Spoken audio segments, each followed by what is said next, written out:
is this in here?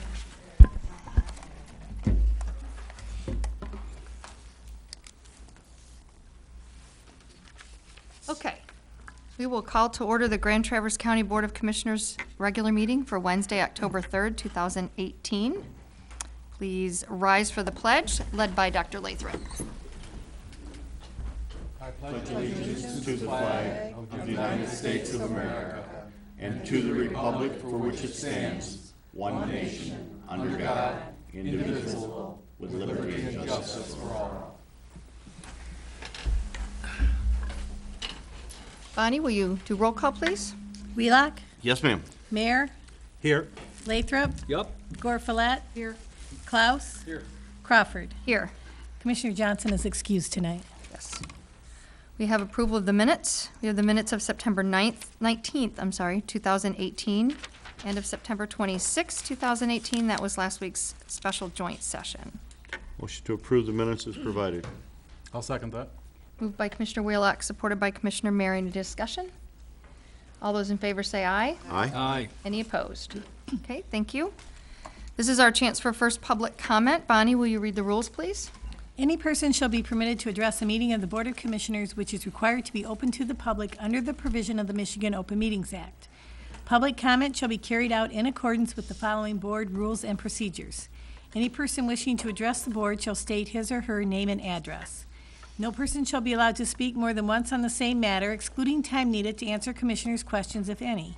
The chairperson shall control the amount of time each person shall be allowed to speak, which shall not exceed 3 minutes. The chairperson may, at his or her discretion, extend the amount of time any person is allowed to speak.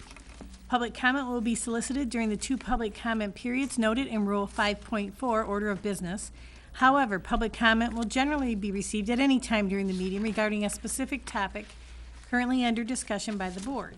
Members of the public wishing to comment should raise their hand or pass a note to the clerk in order to be recognized and shall not address the board until called upon by the chairperson. Please be respectful and refrain from personal or political attacks. Thank you. Do we have anyone for first public comment today? Yes.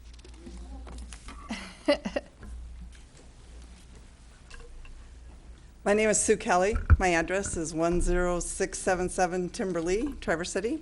And I am the Vice President of the Board of Education for Traverse City Area Public Schools.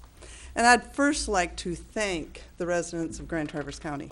Their support passing the bond that was requested in August was just phenomenal, beyond 2 to 1. And that is making a huge difference in the planning process and the forecasting of what we're able to do in the district. Second thing I'd like to speak to is I am running for re-election. 4 years ago, when I was elected, there were some specific issues that we were struggling with as a district. Student achievement, budget. We'd just come off 7 years of funding that was negative each year. And so the last 2 or 3 years, our budget process has shifted dramatically, so that now we are focused on education goals. And so rather than taking a pool of money and passing it out, it's very specific. We've put over $2 million into curriculum development. Our student achievement has substantially improved. We're very proud of the work that's been done. It's been difficult. Many times some of the decisions that we've made have not been popular, but as we've come off the last 3 years, the district is doing extremely well. I'm very, very proud to report that. The board is made up of 7 trustees, and there are 5 openings this year. And I'd like to speak on behalf of supporting not only myself, but Matt Anderson is running. Matt is a local businessman, very strong as far as decisions. And what I like most particularly about Matt is his common sense. I'd also like to speak in favor of Pam Fortin. She's a teacher that recently retired from Traverse City Central after spending 18 years teaching math. And we also have Jeff Leinhart. Jeff has 30 years of classroom experience. He has deep knowledge of TCAPs, their strengths and their weaknesses, and I look forward to Jeff working with us as a district to continue to improve. So I've left cards on your desk and I'd really encourage you to support these individuals who are running. Thank you. Thank you. Anybody else? Come on up.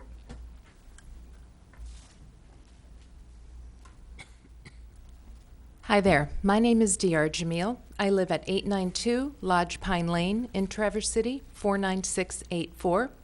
I, too, am running for the TCAPS Board of Education. I am part of a group that is campaigning together. We call ourselves Team 5 TCAPS. We are 5 TCAPS moms with children in different TCAPS schools right now. I'm going to tell you a little bit about myself and a little bit about each of my teammates as well. I am an attorney, but I've spent my career working as a federal agent. In that position, I've investigated all sorts of white-collar crime, generally focused on abuse of taxpayer-funded programs, including unemployment insurance and workers' compensation. So I have spent years and years going through financial records to look to see if there is anything that is not balanced, that doesn't look like it should be where it is. And unfortunately, in my career, I did find millions of dollars of misplaced or stolen taxpayer-funded program dollars. I would like to bring that expertise to the TCAPS board as part of a team of independent thinkers.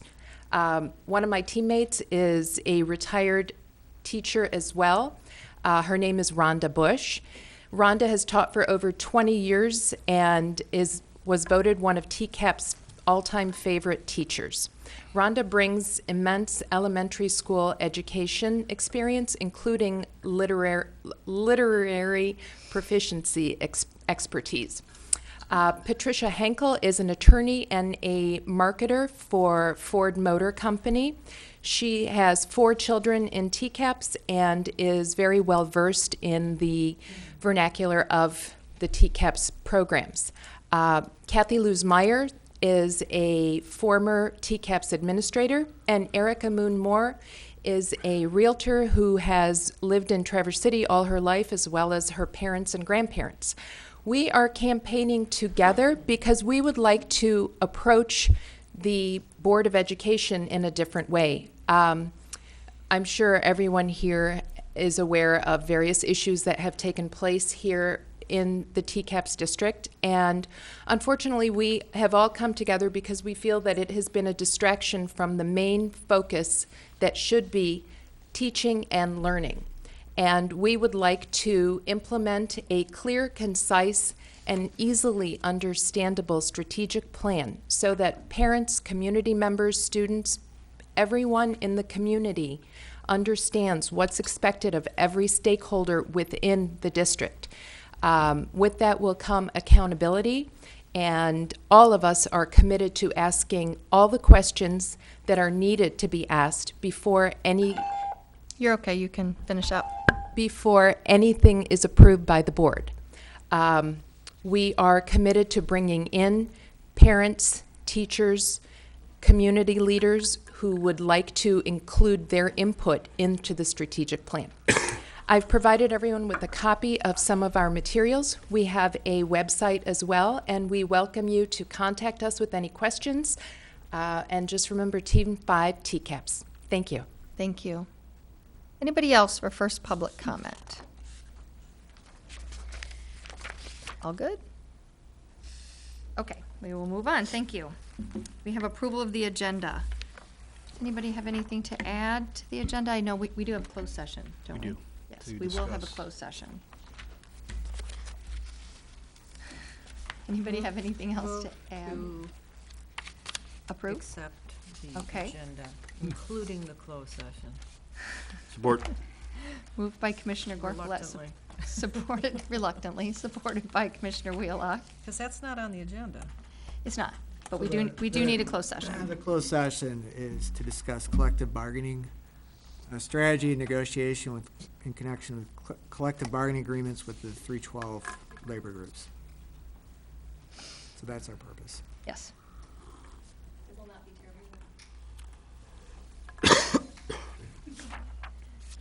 Any other discussion? All those in favor say aye. Aye. Any opposed? Thank you. We have the consent calendar. Bonnie, will you read that for us, please? purpose of the consent calendar is to expedite business by grouping non-controversial items together to be dealt with by one commission motion without discussion. Any member of the commission, staff, or the public may ask that any item on the consent calendar be removed and placed elsewhere on the agenda for full discussion. Such requests will be automatically respected. If any item is not removed from the consent calendar, the action noted, receive and file, or approval is approved by a single commission action adopting the consent calendar. A, receive and file. Number 1, Northwest Michigan Community Action Agency minutes of June 21st. Number 2, Northwest Michigan Community Action Agency minutes of August 16th.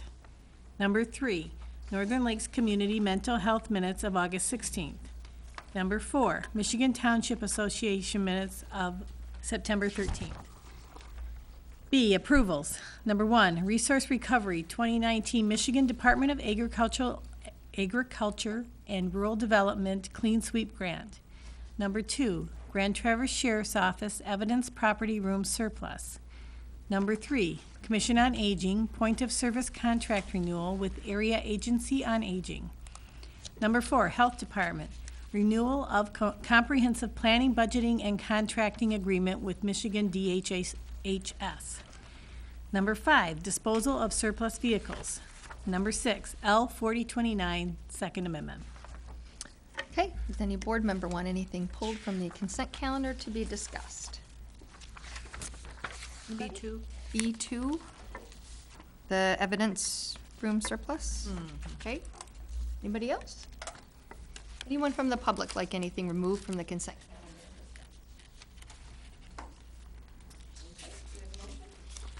Madam Chairman, I'd move to approve the consent calendar with the exception of item B2. Moved by Commissioner Willock, supported by Commissioner Klaus. Any discussion? All those in favor say aye. Aye. Any opposed? Okay, thank you. We will move on to special orders of business. We have Carl Kovacs today from Northern Lakes Community Mental Health for his annual presentation. Welcome, Carl. Thank you, Madam Chair. Thank you very much, members of the County Commission and the administration, for having us here today. Always appreciate the opportunity to talk with you and meet with you, and this is our annual meeting to give you kind of a summary of what's occurred in fiscal year 2017. And the materials that you've received consist of a summary report with all the array of numbers on it, a individual sheet for Grand Traverse County with a pie chart, another sheet that has all of the 6 counties of Northern Lakes and a pie chart to give you some comparisons there, and most importantly, and the piece that we really want you to please fill out the questionnaire and the survey that is very important to our board and to our management team to know how we're doing in terms of your view and your opinion. I am here with several other staff members, and Joni Blamer is our Chief Population Officer for Services to Adults with Mental Illness. Misty Wright is our Assertive Community Treatment Team Leader. And we also have one of the people who we're privileged to serve, Brett, here with us. And so I'm going to do about 5 minutes or less. And then I'm going to ask Brett and Misty to come in and talk about what it is, what assertive community treatment is. And Brett can speak from someone who's experienced that.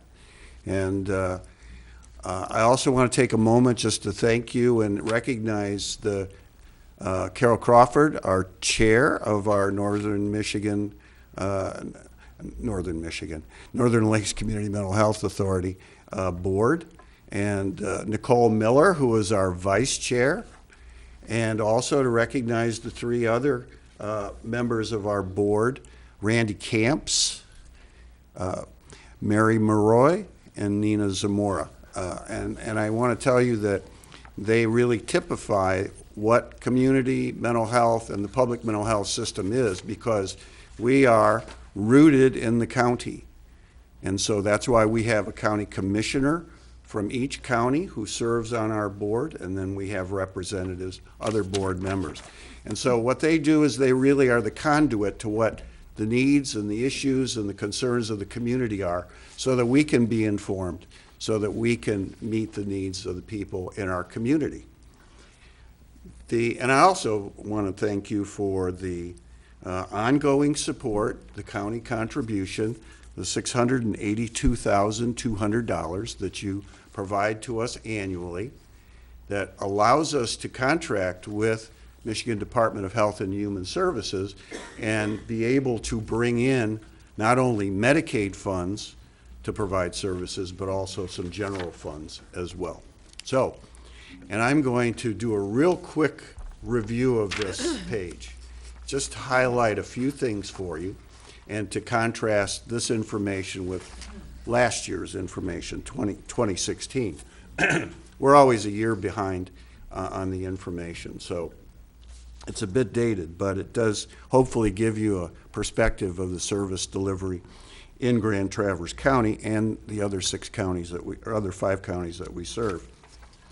If you find on that sheet the usual Grand Traverse County column, if you go down to the row that says grand total costs by county, you'll see that the grand total cost is for fiscal 17 was $24,739,045. In contrast to fiscal 16, that's an increase of $2.6 million in services provided in Grand Traverse County. For the whole region combined, our services were increased by $4 million at 53,767 at the end of that row. That's $4 million over last year. So 2.6 of that was Grand Traverse County. We served an additional 122 people. So total number of persons served was 2,453. And the last number that I'll focus on is service transactions provided, that row. It's about halfway down the column. It shows that we provided 241,268 service transactions in fiscal 17. That's an increase of about 13,000. And those can be any kind of transaction. It could be a 15-minute unit for community living support services, or it could be a day in the hospital. It's just determined by the service and how that's measured as far as Michigan Department of Health and Human Services and under the Mental Health Code. So in order to get to what's more interesting than my numbers, I'd like to stop there. I'd like to ask Misty and Brett to come up and give you about 5 minutes of information from their standpoint, and then we'll come back for 5 minutes of additional question and answer or other questions that you might have for me. Okay, All right? All right. go right ahead. Brett, Misty?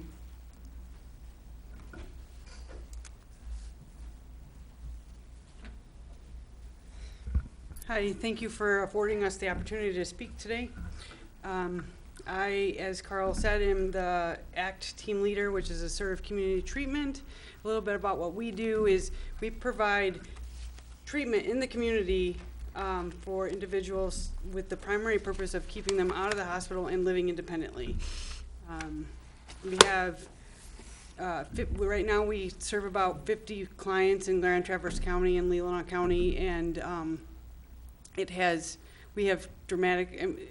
has dramatically reduced the number of hospital stays and the length of hospitalization for the clients that we serve. But let's have Brett give his experience with our services. I want to thank you for letting me share my experience with the Assertive Community Treatment team. I've been in CMH, or Northern Lakes CMH, for 18 years and probably on the ACT team for 3 to 4 years, possibly a little longer than that. They provide various services, and I think it would help to give you an idea of what they do. One of the big things in my life that was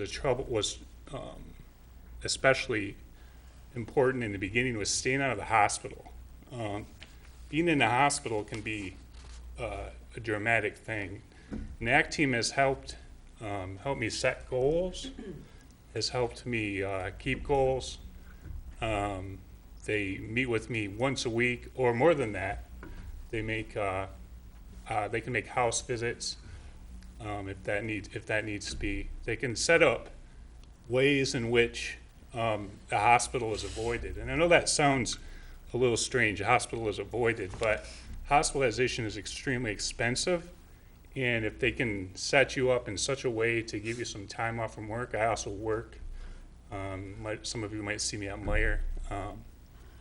They have, on that note, I should also say they've been tremendously effective in helping me maintain work and accountability to the hours I put in at Meyer. I'm a cashier and a greeter there. So each week they ask me about medication, how well I'm doing on my medication, if there needs to be any adjustment on that. My doctor works closely with the ACT team in terms of being actually on the ACT team itself, which is important. So you're not just out there, without a psychiatric professional. Excuse me, my nose is running. They also have helped me with major goals of, I've actually lost a lot of weight, which psychiatric medications can put a lot of weight on you. And one of the big things is encouraging you to be active in community. I'm a religious guy, so they are very supportive of your particular beliefs. I think that's important to mention.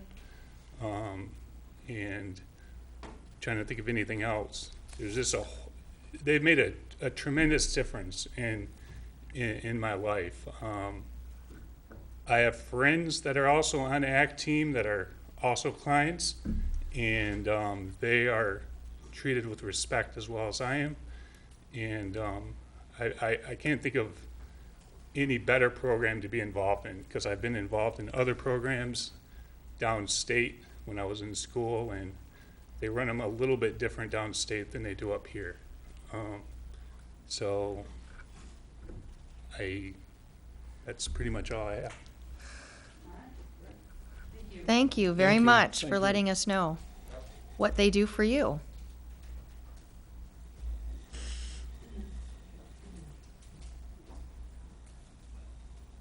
Thank you. I hope that is helpful to give you a sense of, one of the services and the impact that it has on Brett and the other people that we're privileged to serve. So I'd be happy to, in light of the time, answer any particular questions that you have of me. Anybody? Okay, start with Cheryl. What is the avenue for people who don't qualify for your services? Because it's my understanding that you're sort of like the Medicare as far as the mental health component for people. So if people don't qualify for, the combined services, Medicaid, yeah. where are they supposed to go?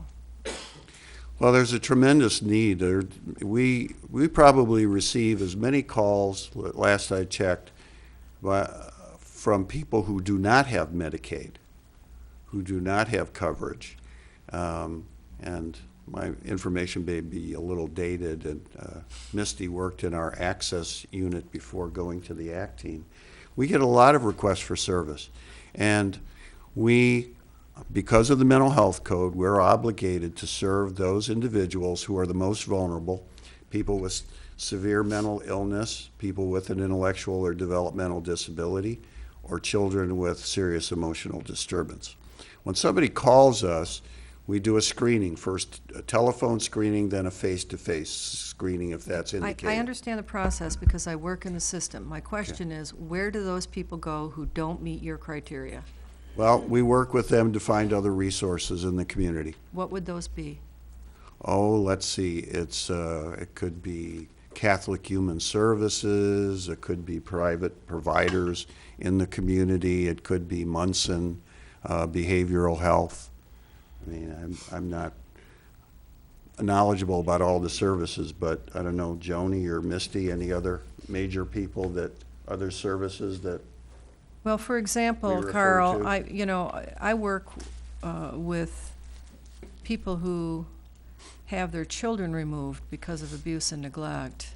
And many times they're removed because they're mentally ill. And they don't qualify for services, and therefore they're never going to get their children back. So, it's something that I see daily, and I've seen it for 30 years, and I don't see it getting any better. And I just wonder, what are we doing to fill that need? Because every year we get this presentation and we hear about how great our mental health services are, and they are. I mean, I applaud the needs you are meeting, but there's a huge unmet need. So what is the strategy? What is this agency's strategy? Who are you lobbying? What's being done to meet that huge unmet need? well, I mean, that's probably a longer conversation that you and I could have Well, you offline. could give me an idea if you're doing anything at all. Joni, I Oh, think well, Joni has an answer for us. Okay. Yeah. Or can be shed great. some light on it for us. Thank you. For us to stand here and say that we meet all the needs of community mental health needs, mild to moderate, would not be accurate. And I think that's what you're alluding to. What is the need? And so over the last year, we have worked more intensely with community partners for our families and children specifically, which is what you're asking about. We have implemented the crisis services team that will go out to the community with 2 people. It's called our FAST team. It's Family Assessment Safety Team. And we have a steering committee that guides that work. And that steering committee is comprised of people from DHHS, Child and Family Services, Third Level, Munson, a variety, and we come together and we look at those. So those individuals do not have to be open for ongoing services to us. We will stay in contact with those families for up to, not consistent, up to 90 days while we reach out and refer and link them to other providers to meet their needs should they not meet our level of service. We also, during our access program, when someone calls in, we make a lot of referrals to community resources, and that could be private providers, could be Munson. There's a partial hospitalization program at Munson, and we will refer. And if people are interested, we can link, but that's more limited. Most of the time, we're referring them to resources and giving them that information for them to follow up on. So I think that we are working with the community partners to try and figure out how to fill that gap and to recognize that it's a community need and not any one organization, and that it takes a whole community to be able to fill that gap that we all recognize. Okay, thank you. Tom? Carl, I was wondering if you could update us on any current legislation or things that you see coming up that'll affect how you fund your organization, because there must be more than one thing happening at the same time, like in Lansing, for example.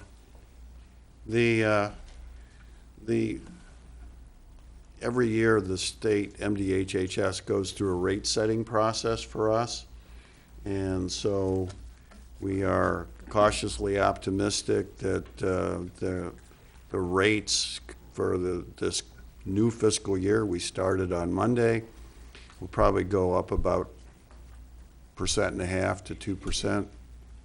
So that's not legislation, but that's funding for the program. We will be getting a little over $100,000 more in general funds starting this fiscal year. The activity at the state level that I've mentioned before that's the most alarming is the Section 298 of the budget boilerplate that is again going to be put in the state's fiscal 2019 budget.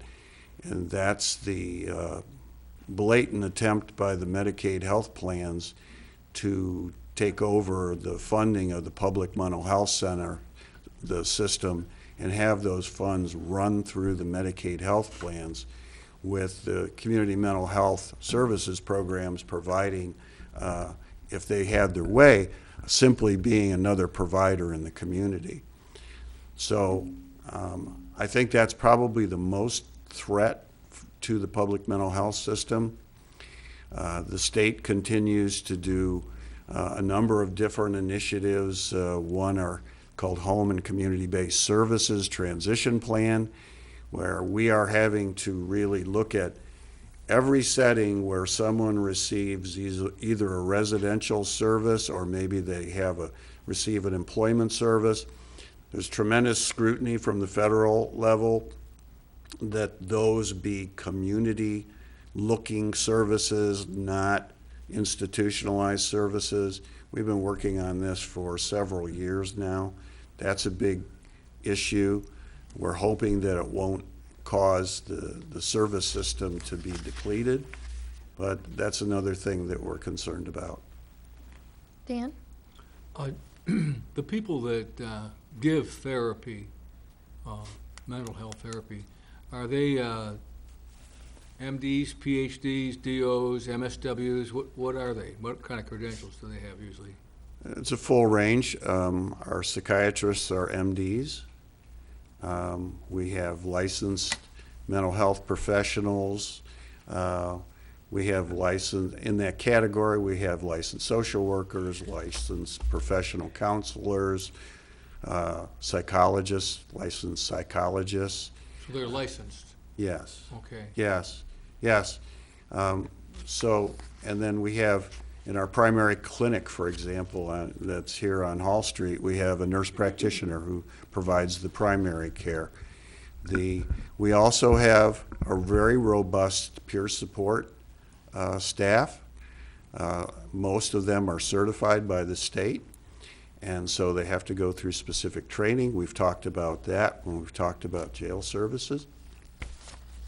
And so all of them are screened, are credentialed initially, and then are screened and credentialed on an ongoing basis.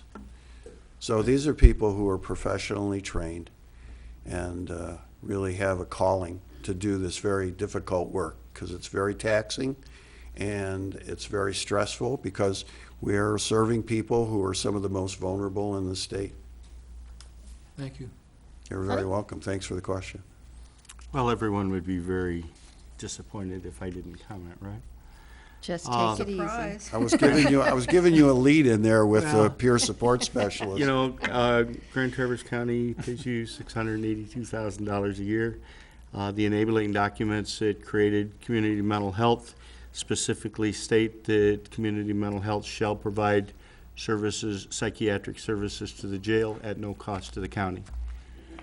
We have, over the last year, determined that we absolutely are deficient in the services we're providing within the jail, and we've spent the last 8-10 months trying to figure out a way to increase that. We now have a draft contract with you. We're working on the words. We're going to talk about that again later on in the agenda. I guess the point is, you know, I still believe that service is owed to Grand Traverse County by CMH without us having to pay another $165,000 a year to get it. I understand your position. I'm sure you do. You've heard it before. And I would also like to say I am very encouraged by the work that we've done together to focus on bringing additional mental health services into the jail. And I think it has been a very, very good collaboration so far. The contract was a little delayed, I think, in terms of how soon many people would have liked to have seen it.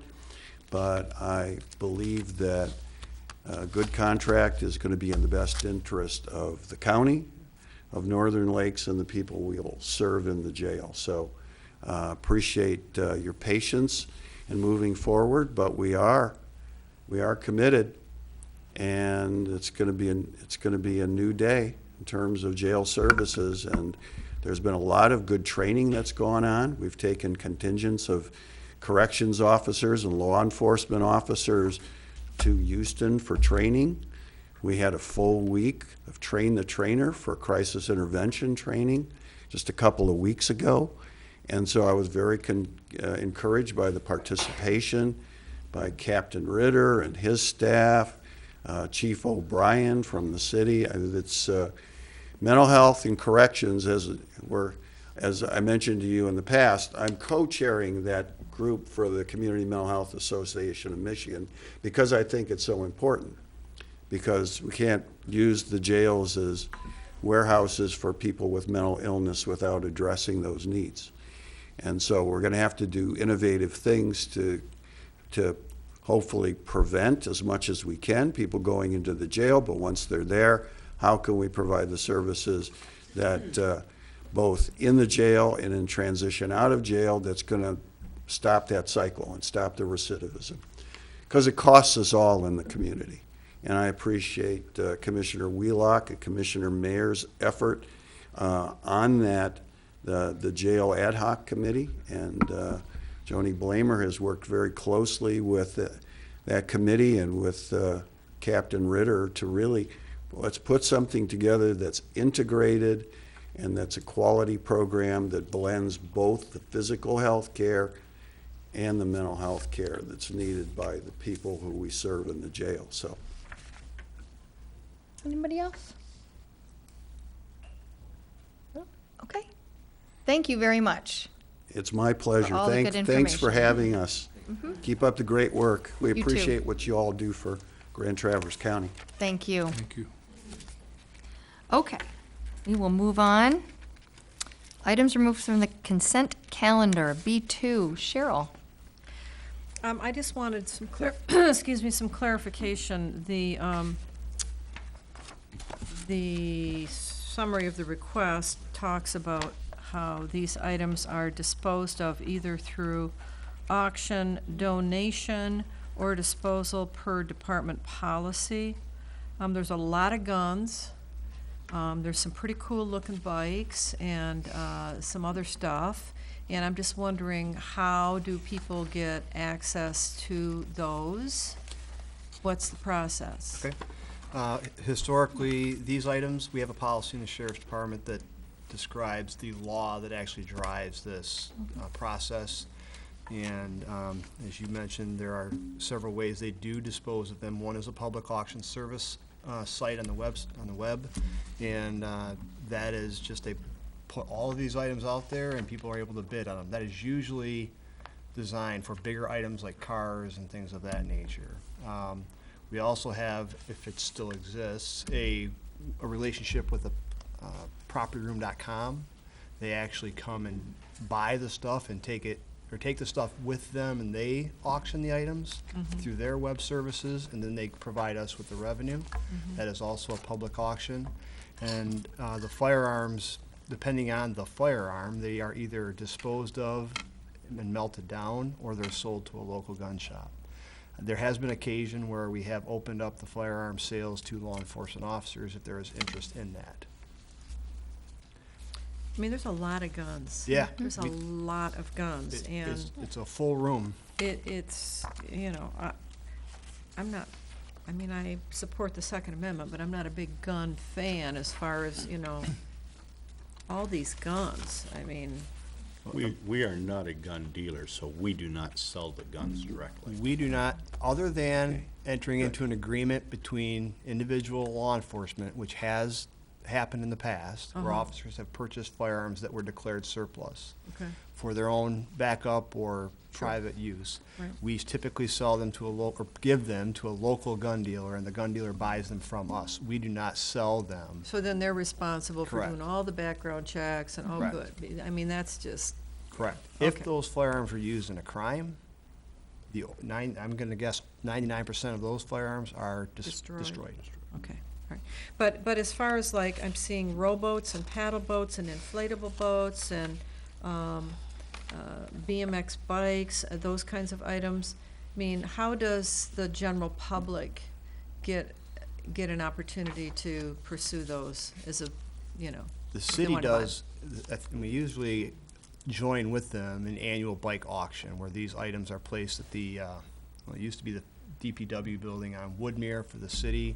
They used to do it there. I'm not sure where they do it now. Okay. And the public, that's noticed, and the public can go there on that date and purchase the items that they wish to purchase. Okay, so the boats and the bikes and all that stuff. Okay, cool. And then we put the money into what fund? It's recognized as a revenue for the sheriff's department for the sale of surplus items. So it goes back to the sheriff's department? That is correct. General fund. It's just general fund revenue, but it is captured and receipted into a fund in the sheriff's department. Okay. Sonny? Nate, just, I don't remember this before, but there is just tons and tons of baby items in the stash. Well, You know, and I don't know whether somebody robbed a baby supply store or what. But, you know, I see, Anything you in know, particular cause that? yeah, probably close to 1,000 diapers in here.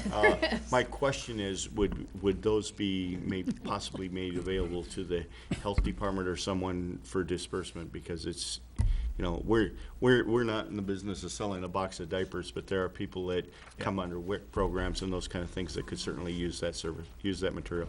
Or there's also some Baby pantries. There's also some things that are done through the high school with young mothers, and you know, someone could utilize these more than we need the $25 we're going to get out of them. that's a great recommendation. I'll make sure the sheriff knows that. Typically, these are things like credit card frauds, where online sales of items are, it's determined that those are fraudulently purchased. The sheriff's office gets involved and seizes them. Very rarely will a Walmart or Kohl's want the property back, so they just write it off, and we're stuck with the property. There's got to be 1,000 diapers in here, you know, and there's got That's a to be a young mother that could certainly utilize that That's a great idea. Anybody else? I would move to accept B2. Support. Moved by Commissioner Gorfulet, supported by Commissioner Wheelock. Any further discussion? All those in favor say aye. Aye. Any opposed? Okay, thank you. We will move on. Departmental items, Parks and Recreation. So move. Okay, we'll start with that. Do we have support? Support. Moved by Commissioner Gorfulet, supported by Commissioner Wheelock. Now, Ms. Erickson, tell us what you got. Hello, Commissioners. Good evening. I'm Chris Erickson, Director of County Parks and Recreation. I'm here with Steve Largent, who's representing the Conservation District, which takes care of our Natural Education Reserve property. On behalf of Parks and Recreation, we have a memo of understanding with them to do so. And the Parks and Recreation Commission, as you know, is a steward for that property, or of that property. So I am the official contact for the county regarding parks when it comes to making grant applications with the state. And we made a trust fund application that all of you approved submitting several months ago for the Lone Pine Bridge, we call it, which is going to be at the Natural Education Reserve if we are funded for that. As you know, that's the site of the largest dam removal, I think, in the project in the nation right now. And the bottomlands are exposed, and we're trying to connect trails as those bottomlands are exposed. So Steve Largent can answer any questions you have. What we are here doing tonight is requesting just that the county support the match. Steve can explain where those match dollars are coming from right now. But this is actually a routine request from the DNR. They know oftentimes that you're not hearing back when we're applying for grants to assemble the match dollars. Quite often that takes longer than the deadlines for the trust fund agreement to receive confirmation from the county that you still support the application and will back that match. So I'm going to turn it over to Steve. Thank you, Chris, and thank you, Commissioners. The Grand Traverse Conservation District also has a similar resource management agreement with the City of Traverse City to manage the Brown Bridge Quiet Area. there, after dam removal in 2012, we've proceeded along the same as what we're doing with Boardman bottomlands after the Boardman dam removal. We have installed one footbridge at Brown Bridge with the second one planned for this fall into the winter.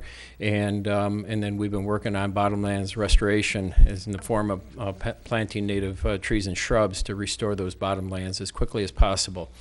And that's what we're doing with Boardman as well, and we will be with Sabin.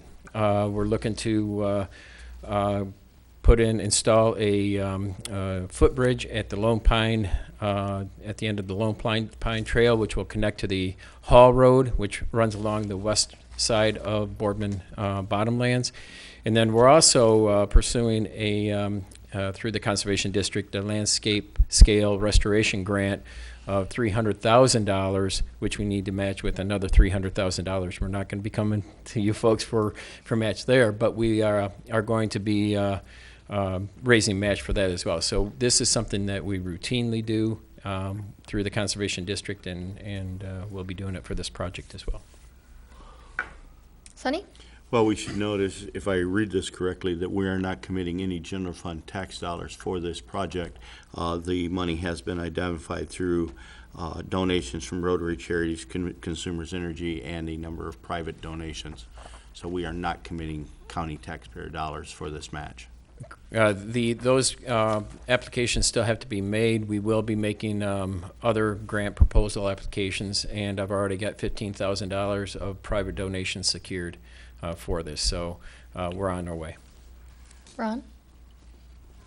So, to add on to what Sonny said, so are you waiting to get those grants before you move forward, or are we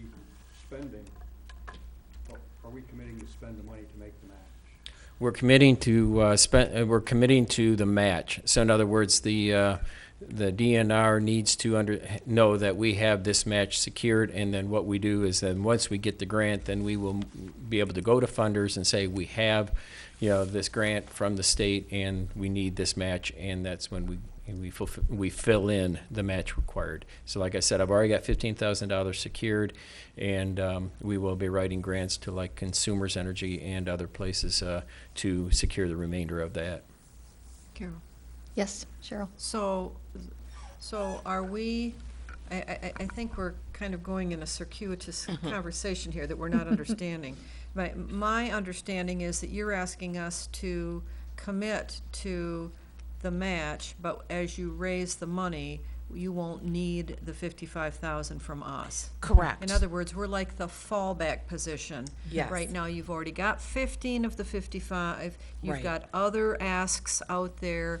Routinely, you go out and do this and raise the money, and we are simply saying, we're there for you, but you're going to raise it on your own. Correct. I think that's a great way to put it. Does that answer it now? That's exactly Does that it. make sense It now? does. That's And- really not what it says in No, this but resolution. though. I'm telling you, that's what they're- That's I what it is. understand that, and that's why I It's asked not the very question, easy to because- explain, let me tell you, but Well, we I have just did it. and we have a deadline. We have a deadline that's sooner, like I said, than those matches are going to be received. And the DNR requires this from every commission who is the body, representing who's applying for the grant, so. Ron? So will we get a report back that the grants have been met? Yes, Because we'll have to accept the grants. yes, we'll have to, yep, exactly. It's difficult to write a grant saying we might get this state grant for this bridge and we may not. And so once you do receive the state grant, then it's much easier to raise matching funds. Right. Anybody else? All those in favor say aye. Aye. Any opposed? Okay, thank you very much. There you go. Thank you. You're welcome. We will move on. I see Jason coming up. Central Dispatch, we have amendments to the intergovernmental agreement for Next Gen 911 call handling systems. So move. Do I have support? Support. Moved by Commissioner Gorfulet, supported by Commissioner Mayer. Go. Questions? us a little just- synopsis. You were just here. Give You us were a little just here. synopsis. Well, Yeah. I mean, yeah, this I've been is here a- a few times. We've talked this over the last couple of years, but just a quick recap in case you need a reminder. The region has come together to, we needed, let's start with the need of Grand Traverse County, needed a phone system a couple of years ago, right? The surcharge helped with that investment. So what that led to is a collaborative effort throughout the region, Northwest Michigan, to establish more than just a phone system at Grand Traverse County. We now have one that's going to be mirrored to another PSAP in Petoskey. They're going to be our backup in case we have issues. That phone system now allows for us to connect in Antrim, Kalkaska, Missaukee, and Wexford. The 911 Board of Directors has approved and is very supportive of what we're trying to do here. And really, it just boils down to redundancy. The ability to never, ever, ever go without being able to answer a 911 call. That's my main objective here, and that's part of this process here. Any questions? No, we Good. spent a lot of time and effort making sure that we had the equipment that would allow Yes, us to do this. that can do this. And we're there now, so now we just have to make sure we keep all of the paperwork in line. That's right. All those in favor say aye. Aye. Any opposed? Okay, we'll move on. We have a letter of agreement with the Teamsters Dispatch. Right, that's just a language change to allow us to move to semi-annual shift bid and a vacation scheduling process versus our current quarterly process. It doesn't have any economic impact at all. And it does mirror the language that was previously approved by the board for the supervisor dispatch unit. So moved. Support. Moved by Commissioner Gorfulet, supported by Commissioner Wheelock. Any further discussion? Nate, any comment? No, I agree with this. It's going to be easier for management to schedule the vacations, Yeah. and the employees are going to have 6 months instead Yep, of every 3 months? exactly. Yes, Absolutely. they can bid out easier. All those in favor say aye. Aye. Any opposed? Okay, Thank you. there you go. Thank you. Jason. Moving on to administration, we have a senior center letter. Yes, so after the senior center meeting last week already, there was a lot of interest, and thank you for participating in that meeting, by the way. I think there was a lot of energy in the room. I think there was a lot of interest in the concept of a rebuild for the center. There was one comment, and it was an answer to a specific question asked by one of the commissioners that drew some attention. Sufficient attention enough that I wanted to clarify it with the letter that I presented to you, saying essentially that question, the answer to the question was specific to a design build of a 2-story senior center. And staff, both city and county staff, have never spoken about any facility that had an estimate that was not presented to us in 2018. So in 18, we had rebuild estimates that were from $857 to $1.62 million. And that's what we have seen, and that is what we continue to discuss. So I wanted to share the letter with you, just to make sure that you're aware of that, and answer any questions that you may have about the other $4 to $6 million figure. Cheryl? Well, I appreciate the letter, and I guess, you know, my concern, and I expressed it at that meeting, but I'll express it again tonight.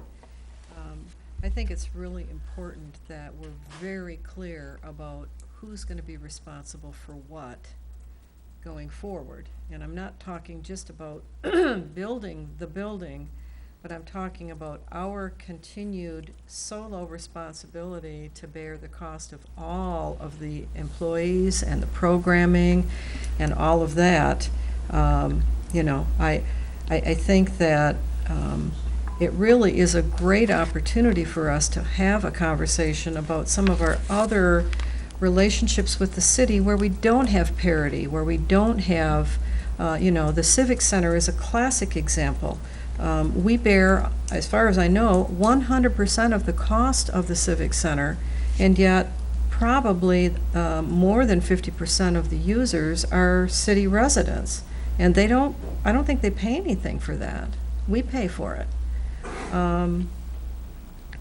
You know, I just think we need to, I think we need to look at this conversation as an opener to have some of these other conversations as far as, you know, it just strikes me that if this 501c3 that they were talking about that's gonna go out and raise all the money to build this new senior center, let's say they raise $6 million and build this new building, who has the responsibility going forward for staffing and all of the programming? Us. And if it's built by gimme dollars, what's the city's investment? Oh, fire, police, driveways, roads, what's the pro rata on that? Okay, I mean, does it equal the $587,000 that we've been paying? I'd like to see the numbers, because I don't think it does. So I'm just concerned that we need to be equal partners in this deal. Okay. So. Thank you. Dan? I agree with you, that I'm real excited about collaborative efforts, but I think we need to make it clear what we're able to pay for. And I was disappointed when I heard that number, 4 to 6 million, because I think it gives the senior community perhaps False expectation. somewhat. A false expectation. Maybe. Well, yeah, right. Something we can't meet up with, maybe, because being like a kid myself, when I hear 4 to 6 million, what would I rather have, 4 or 6? I'd rather have 6. So I don't want to disappoint people. I want to make sure that we move forward in collaboration to make this happen as best we can. But I don't want people to think that the county can come up with $6 million. We just don't have that kind of money. So I'm on board, and I want to work collaboratively, but I think things need to be defined quite clearly as we move forward. Anybody else? Okay. All right, thank you. Moving on, the budget. Thank you. We have provided to you in your packets a proposed balanced budget for 2019. I'd like to start off by thanking all the elected officials and department heads throughout the county. They submitted their budgets on time for the most part and very responsibly. Through this process with the departments and the offices, it was very apparent that each and every one of them have a lot of pride in their service. They manage their current budgets very well, and their requested budgets were also very responsible as well. It was in large part because of those requests and the work they have done that we are able to present you with a balanced budget on October 3rd.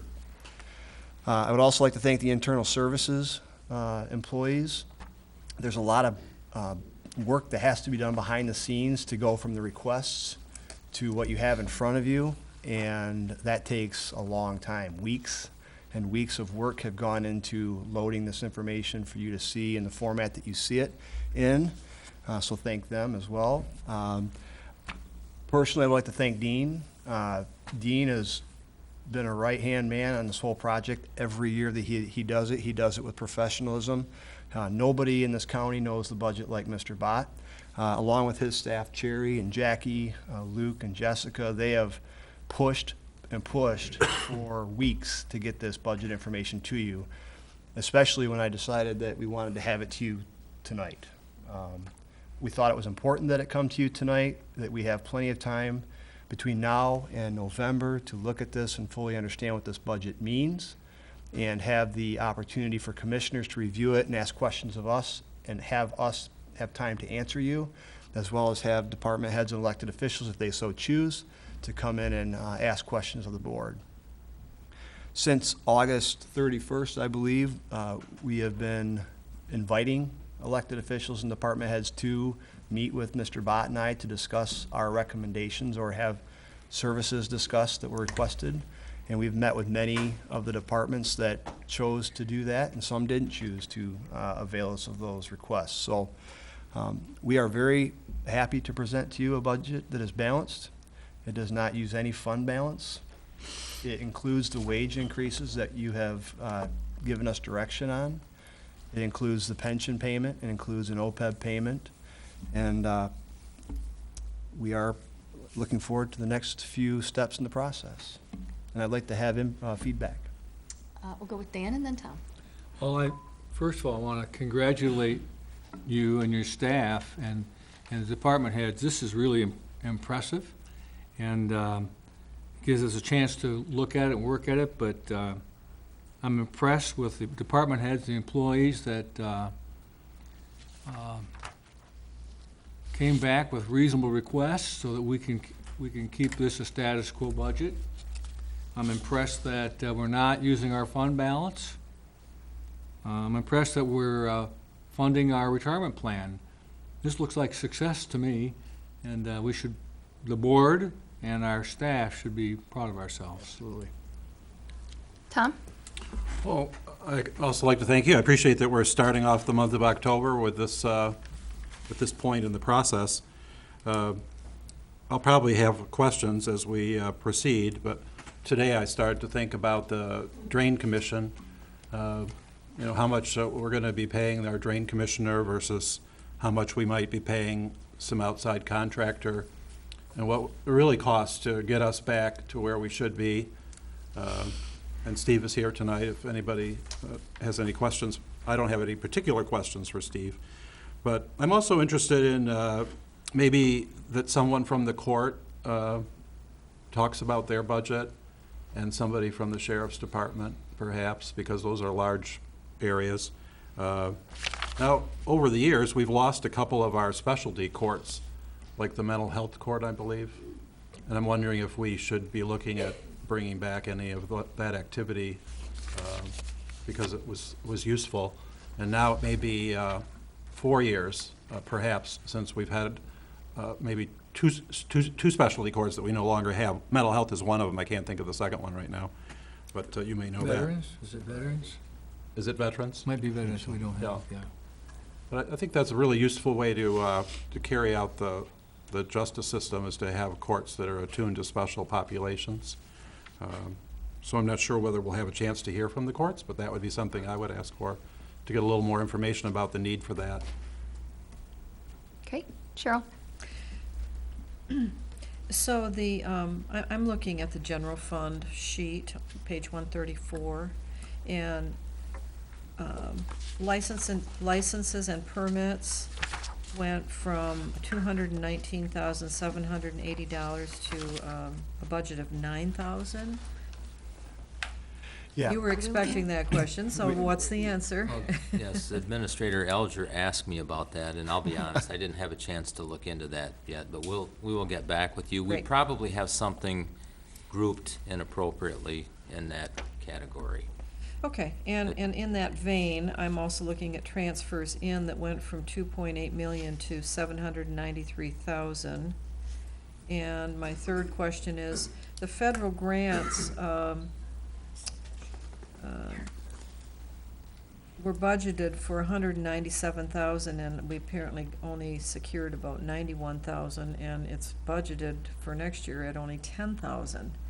And I don't know if that's because we don't have a grant writer, and if we don't, we ought to think about contracting with somebody, because there's a lot of money out there in grant dollars. Let me answer the question about the transfers. Yep. In 2017, a Uh-huh. large part of that transfer in was from the tax revolving fund to cover the additional pension payment that was Okay. made.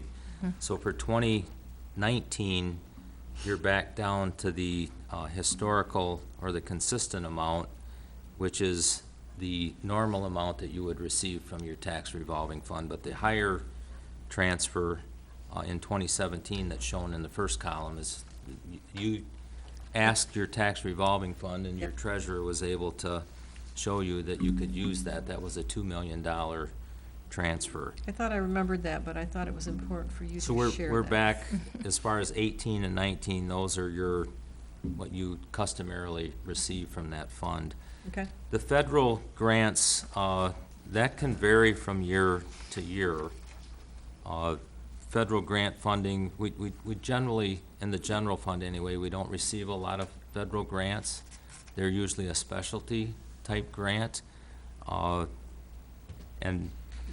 those grants generally, they're not for an extended period of time. So We can get you more information on that. That's not an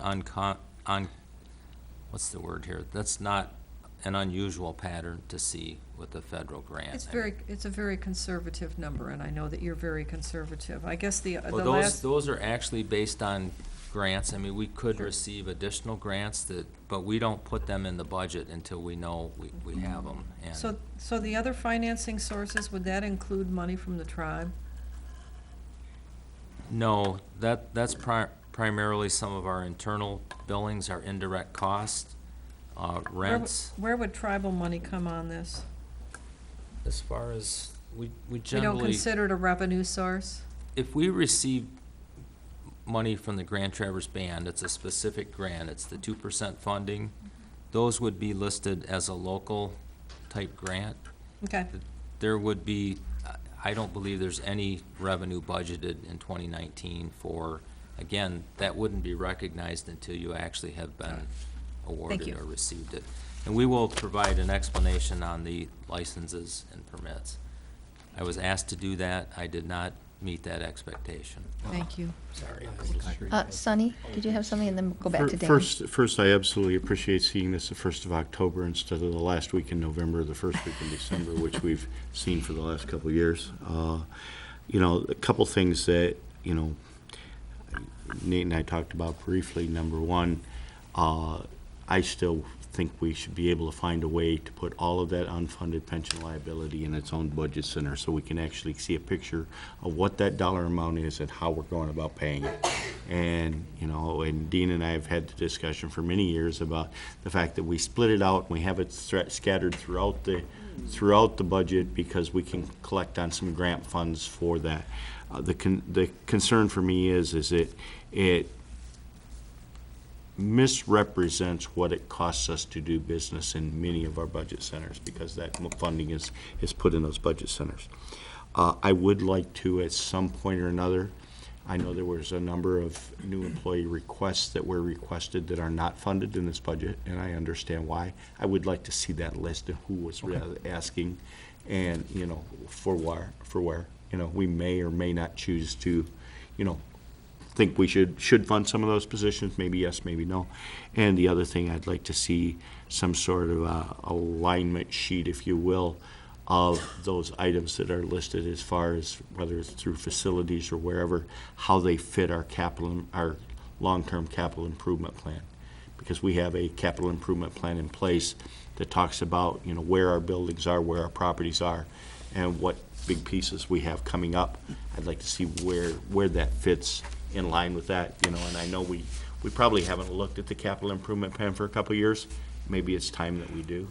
Actually, Mr. Berry is constructing a list. After you and I spoke, I did talk to him and make sure that he can provide that to me. He said he would have it by Friday. That's fine. And Joe has been ticking some things off the list on that capital improvement list that you, I think it was last December, identified in a strategic plan as what was important. The pool roof was one of those things. Some HVAC units were a couple of items, and he's ticking those things off as well. So you'll have that. This is absolutely a fabulous first step. I'm very pleased to have that. And like I said, there's just a couple of things I'd like to see. Who is requesting additional personnel? You know, maybe, I've had the discussions before. You know, we have a very critical drug problem in our community. We try not to acknowledge it, but if we could figure out some way to do something about helping with that drug enforcement would be a good thing. Whether, you know, and the sheriff and I have had the discussions whether the TNT is the right way to go or whether, you know, a dedicated sheriff's officer is the better way to go or how to do it. We need to be doing a better job of addressing that problem. Okay. All right? Dan? Thanks.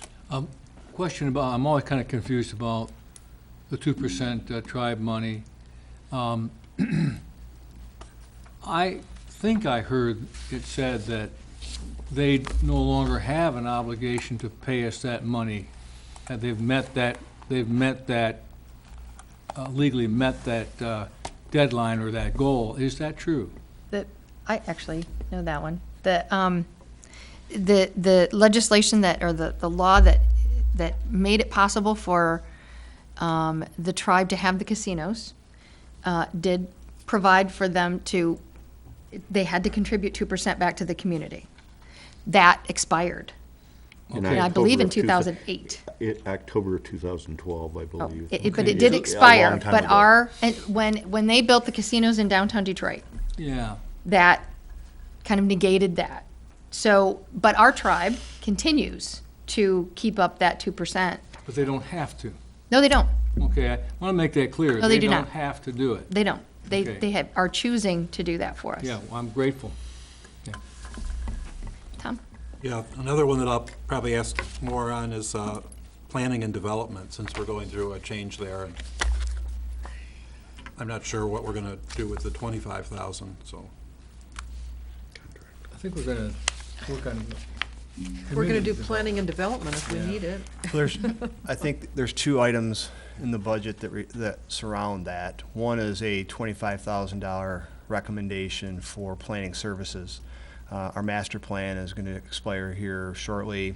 Other plans have expired previously that may need may need some assistance from a planning provider, planning consultant of some type. And we have also place marked a community development amount in the budget equal to a former position within the department. You think 25,000 is, Where does that position show up in here? It doesn't show up in contract. Where did you keep that? For the community, Yeah. we didn't budget a position, we budgeted a fixed A amount. fixed amount. That's in Department 890, 890. Okay. And how much should we budget? 75,000. Oh, Okay, so miscellaneous that could hire a contingencies. pretty good professional. If I could, Or contract contract, for, yeah. or contract for professional service. It's not a small amount, we can do work with that. I have an answer on the, and I do apologize for not having that information, but at least I remembered where to look. And thanks to Cherry, we confirmed it. In 2017, the licenses and permits included the soil erosion department, which was a department in the general fund. We have moved that department to the health department, another fund. And if you look at the next page, which lists the departments, you'll see Department 276, soil erosion and sedimentation. You'll see in the far right columns, there's no budget for that because of the movement of that activity. But of that $219,780 revenue total, $210,000 of that was from soil erosion permits. So the requested and recommended amounts are back in line with what we normally receive for. So that's not general fund dollars now, it's health department funds? Not currently. It was in 2017, but in 2019, it's in the health department budget. That was the move that we made after the first quarter of this year. And both the revenue and the expenditures are charged to the Correct. health. All of the activity is in another fund. It's not in the general fund. Okay. What other questions do we have? I was going to ask you, the process, when you bring this back, there's going to be a period of time where if there are some people that work for us that want to plead their case that they need something more, are they going to be able to come to us? Is that how you're going to work it? Yes, if I may suggest the next step, that just as you are now, asking questions about specific items, or if you want to see the detail, the budget itself is probably that high in documentation.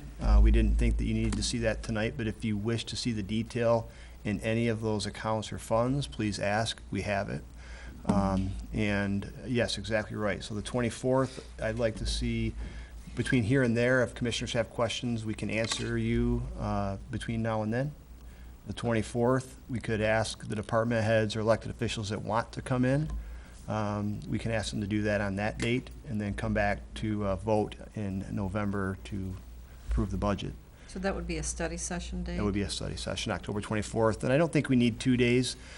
We've actually talked to the sheriff, the court, district court, and Steve Largent, through the drain commissioner, through this process as well. We know what they have requested, and I expect that they would want to come talk to you as well. Yes, Dan. I want to request that whole stack and a yellow marker for Sonny. A big, Every year big he's pad going through it of with a yellow Post-it marker. My little notes. stick-it pads. Yeah, yeah. Wants Post-it So, notes. let's make sure he does have that.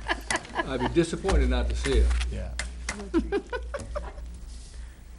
I have the time. And please don't have don't the let time. Dean fall on too big of a sword on that request. We pushed him the last month and a half to get this. We've I been, don't do any work, my staff does all he's the been work. really pushed hard Oh, by there it us, comes so. out. You know, the last budget, I mean, we got a budget The second week in December. December. Oh, I know, this is great. This is fabulous. Yeah. It'll No give us one's- plenty of time to work together to put a final. No one's complaining, Nate. We're Not all at all. very happy. No, I think, Not at all. and we're really, really very close, I think. You know, I think we really are. Maybe we should admit we hired the right administrator. Absolutely. Yeah. Moving on. I would agree with that. Yeah, of course. Please agree with us. Okay, so you don't need any action? Nope, I would encourage you between now and the 24th, if you have any questions, don't hesitate to ask at all. Okay, so we are definitely going to have a study session then on the 24th. Yes. Awesome. Okay. All good. Planning ordinance. We're into old unfinished business now. So after the joint study session with the planning commissioners, I think the word was abolished, the planning commission. After that, I received information that we weren't quite done with this process, so I was alerted to the fact that we may have to repeal the ordinance that enacts the planning commission. Mr. Forsyth did the legwork on that, and he can speak to this as well, but it does look like we have to repeal the ordinance. He felt it most appropriate to do it by another ordinance versus just repealing the ordinance. Comment on that? Yeah, sure. So the ordinance is how technical legal do you guys want to get? So I could spend a half-hour dissertation, but I don't want to bore you to death. No So, half hour. the short story is that a ordinance to repeal an ordinance was recommended by the Land Institute, the Planning Institute with MSU Extension, and they are the state experts when it comes to zoning and planning. So I just used their model repealer ordinance as a template and fashioned it to what you see in the packet. So it's a fairly simple process. We just need to adopt that ordinance, have it published in the Record Eagle, and then it will be repealed. I would like to indicate to the board that with the end of the planning commission, your master plan ends as well, because the master plan is a function of the planning commission, not the Board of Commissioners. Now, we're going to need to adopt some type of regional planning document. We can't call it a master plan, but we will need to look at some type of planning document in order to continue to get certain grant funding. But that is something I think we can work on fairly easily with a consultant or internally. So move. Support. Moved by Commissioner Gorfulet, supported by Commissioner Wheelock. Sonny? Chris, can we utilize, some of our strategic planning efforts to qualify for some of those grant monies? Because even though we don't have a master plan as outlined by the Planning Commission, we have strategic plans that were adopted by the Board of Commissioners. Yeah, we do, and we feel confident that, yes, we can use those to get grant funding, and it's certainly something we're gonna look into in the next coming I'm weeks. sure that it needs to be updated and do those kind of things, but I think, the fact that we no longer have a planning commission who endorses a county master plan doesn't negate the fact that the County Board of Commissioners adopts a strategic plan, short-term and long-term. That's correct. Anybody else? Tom? Yeah, I'd just like to say that I think that it was a little premature to get rid of the Planning Commission, and I'm doing some more research, going to the TTCI, the people that are preparing us for the future as far as the Metropolitan Planning Organization, asking them questions to see how this all fits with the future, because there's a possibility that we would be eligible to be a metropolitan planning organization after the 2020 census. I just don't want us to make a back step that prevents us from benefiting from that at all. So I'm asking some questions of the TTCI, the former, the group that replaced the TC Talos. Even if we become an MPO, the county planning organization and the county board is not eligible to receive federal planning dollars. Those dollars will have to go to a regional facility or entity like TC Talus or whatever we're gonna call it this week. But it was determined a long time ago. We thought we were gonna be MPO in 2000. And then in 2010, we knew very well we were going to be, and the feds changed the rules. Yeah. So the fact is that hopefully in 2020 we will be, but under no circumstances that I've ever read would the county be eligible for any federal planning dollars anyway. It has to go through a planning organization like TC Talus. Well, I agree, but not having a master plan could possibly affect it. So. We'll have a plan, it's just not gonna be called a master plan. It'd be called something else, but would be Well, it can equal still to be, it. it can still be a master plan, but it's adopted by the Board of Commissioners called a instead of by master the Planning plan. Commission. And it's called by someone else. It has What to be does called MPO mean? Metropolitan Munit- Planning Yeah, Organization? Metropolitan what? planning Metropolitan organization. Planning Organization. Okay. It creates a metro, of around 50,000 in population, and it Thank you. allows us to be entitled to more highway dollars. We It have could- to hit 100,000 residents in Grand No. Traverse County for it. It could double our highway dollars, inevitably. It's really important to get better It- federal it- funds for it take- roads. Takes into account both density and overall population in our community. So we need to We- recruit we- some more people. We never, we will never. We need to will bust 'em in. probably never qualify based on density. Because we just don't have enough people per square mile. Are there exceptions to this that become MPOs? No. Cheryl, did you have something? Yeah, I just wanted to say that I don't think that, that the decision that we're making tonight is not well thought out. I think that we have been dealing with the issue of whether or not we need a planning department, whether we needed planning staff, basically since for most of the 2 years that I've been on this board. So I think it was a very thoughtful decision. We operated without a staff, and I think we functioned very well. And I think it's a sign of our nimbleness that we have found a way to achieve the same goals without having to have a full-time employee to meet those needs. Dan? I agree, because I remember a thorough and good discussion with township supervisors and other people. I don't want to forget that. That was a good moment of collaboration, and I think the consensus was we're doing the right thing.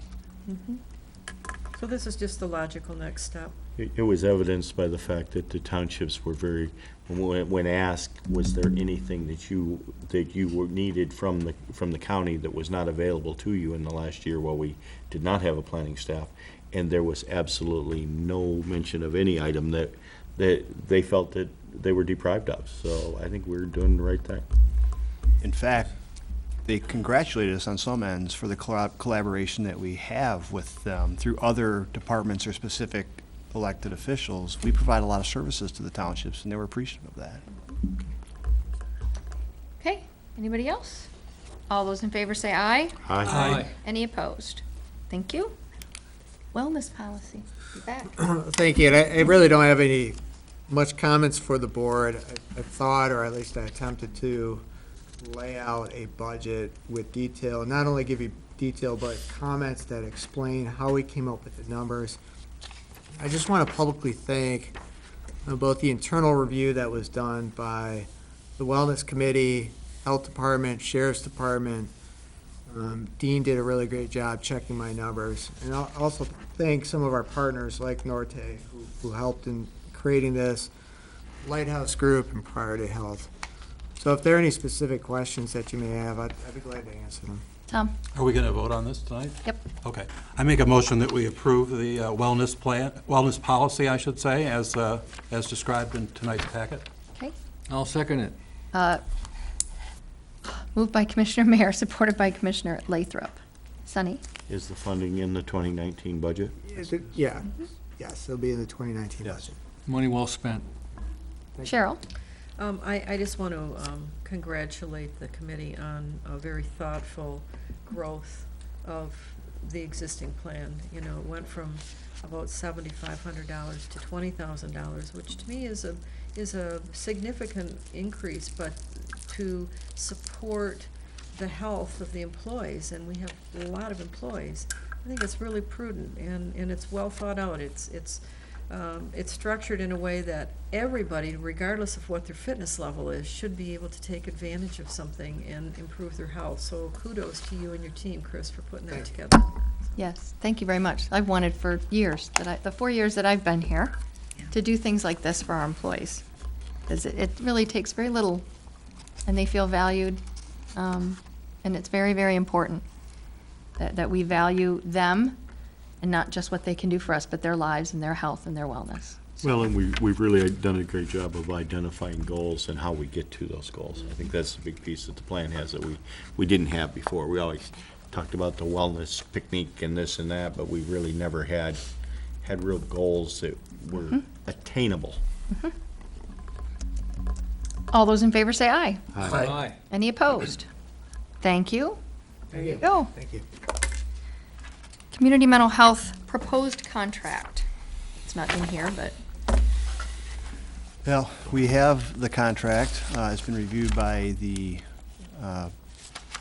jail. It's been reviewed by Mr. Forsyth, Mr. Wheelock, and I, and others have reviewed that contract, and there are changes needed to the contract. And it's unfortunate that we're still looking through it, but those changes need to be made from our perspective. And Chris, you can comment more deeply if you feel the need, but it's safe to say that we're not prepared to give you that contract because that has to be reviewed by us and resubmitted to CMH for their review and ultimate approval of our changes by them.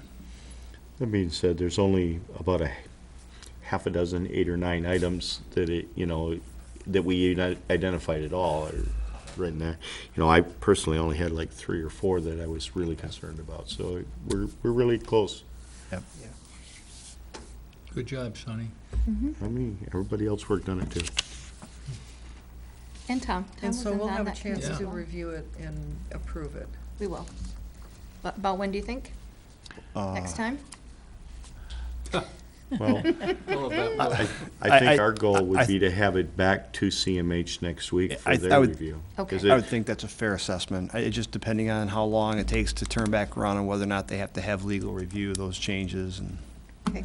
I have posted for a jail ad hoc committee meeting for 2 weeks from last night. So Okay. the night before, the third Tuesday of the month, to at least give that committee the opportunity, that's where this started, that's where we came from.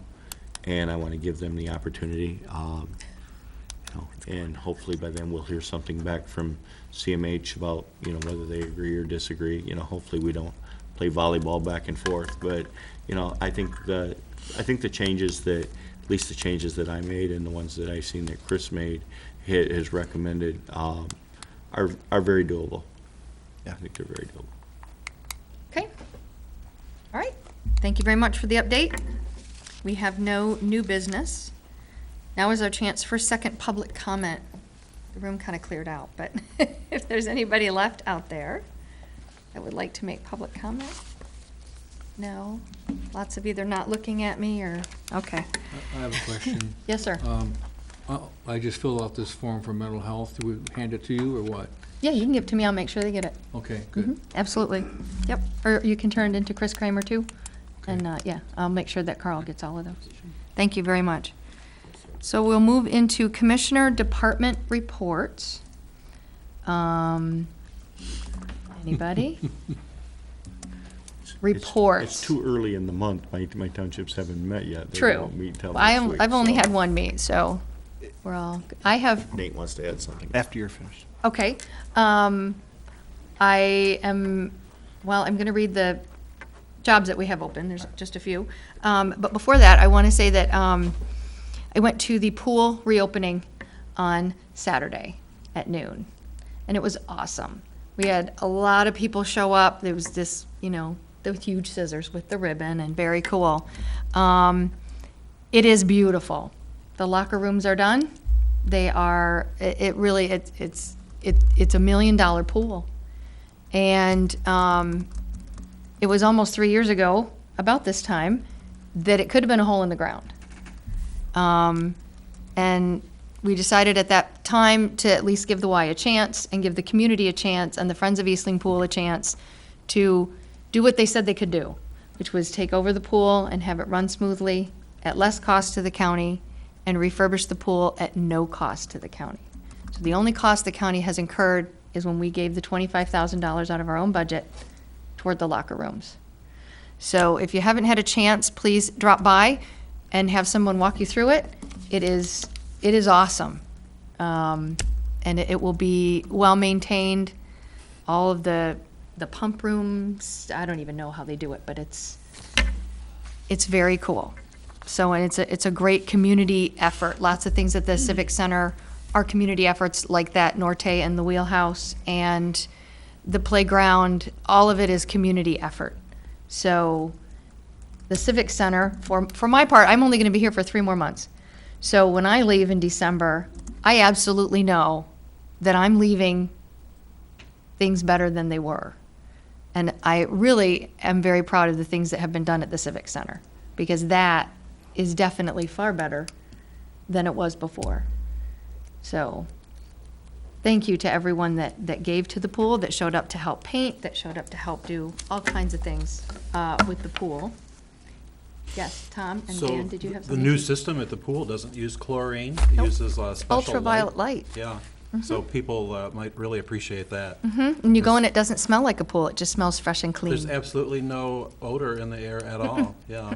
And I also think that their model for fundraising is something that we should look seriously at for the new senior center, because they did a great job and raised the money that they needed to do that work. So, They did. They Good did idea. everything they said they would. yeah. Good idea. Did you have something about that, Dan? No? You're good? No, I'm just Okay. excited. Okay, good. All right. We have some job openings, sort of continuous job openings. Our correctional officer at the sheriff's office, deputies for the sheriff's office, again, medical examiner, investigator, part-time, seasonal law enforcement for the Marine Division, and universal aids. We also have program supervisor for Commission on Aging. That closes on October 15th. And undersheriff is posted, and that closes the day after tomorrow, October 5th. So those are the openings that we have. Tom? On the universal aid, I guess I'd like a little more information, not right this minute, but in the next few days, about any kind of turnover in that position. Is everybody who's a universal aid also a registered nurse? No, No? no, they're not.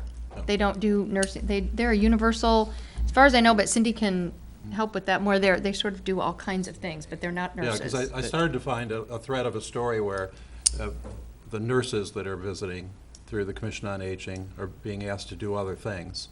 And that's why we need universal aids. That, yeah. Yeah. So there's some Cindy is confusion trying, for me, at least. Cindy is trying Yeah. to change the services to be more efficient. And I know that there is an effort in her way of thinking, to do something with the CNAs versus just universal aid in terms of what they do and what they don't do. So that is something that you may want to talk to her directly Yeah, about. the combination I'm concerned about is where a registered nurse, somebody who's a CNA. nurse, is also being asked to do non-nurse work when they go out to a home, so. That's where the CNAs, the certified nurse assistants, come in. Where they should, yeah. They don't have, Oh, okay. those are certified nursing assistants, not RN. Yes. Oh, okay, certified nursing assistants. Yes. Yes. That are doing the nursing work. Correct. And what is their job title? Or- Home health worker, Like I their think. home health workers Yeah, or but home health my aides. understanding is that there's a movement to try and make all of them universal aids, which means that they would do all things. Correct. So if you were a certified nurse assistant, the expectation would be that you would also clean and, do some Possibly, of these yes. other things. And, I'll be interested to see how that works out from a hiring standpoint, because, people Yeah. who have a skill don't necessarily want to go back to doing Exactly. Dishes. I know she's working through it, Commissioner Mayor, and I can get a report to you. Okay, yeah, I just want to make that straight so that I understand that if somebody gives me a call, because I already received one call, to try to sort that out, that I at least know what I'm talking about, so. Yes. Okay. May All I, right, yes. one job that is no longer open is the Human Resources Director.